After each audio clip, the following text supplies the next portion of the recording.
지금은 화천대유의 부회장 직함을 갖고 있는 성남시의회 최윤길 전 의장도 로비 의혹이 나와 논란이 되고 있습니다.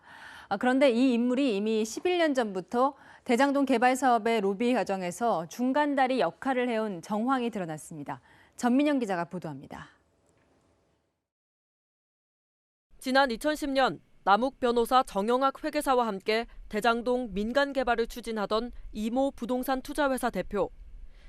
이 대표는 당시 성남시의 지역구를 둔 국회의원의 동생에게 민간 개발을 할 수 있도록 도와달라며 현금 2억 원을 건넸습니다. 그런데 당시 성남시 의원이었던 최윤길 전 의장이 로비 과정의 중간다리 역할을 한 것으로 드러났습니다. 이 씨에 대한 2015년 1심 판결문에는 당시 현금 2억 원을 전달했던 인물에 대해 최윤길 전 의장 소개로 이 대표를 만났고 이후 대장동 사업을 조언해줬다고 적혀 있습니다. 최윤길 전 의장도 같은 해 이 대표에게 1억 원을 받았지만 돈을 돌려줬다는 이유로 무혐의 처분을 받았습니다. 최 전 의장과 대장동 개발 사업과의 관계는 이뿐만이 아닙니다.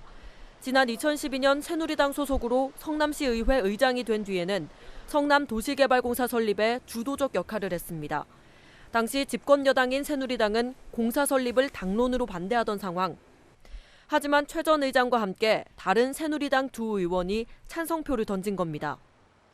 성남도시개발공사가 설립된 뒤 대장동 개발 사업은 민과 관이 함께 참여하는 사업으로 본격 추진됐습니다. 지난 2014년 최윤길 전 의장은 이재명 성남시장 재선 캠프의 공동선거대책위원장으로 활동하기도 했습니다. 채널A는 최 전 의장의 해명을 듣기 위해 수차례 통화를 시도했지만 연락이 닿지 않았습니다. 다만 최 전 의장은 지인들에게 화천대유로부터 수십억 원을 받았다는 건 전혀 사실이 아니다라고 해명한 것으로 알려졌습니다. 채널A 뉴스 전민영입니다.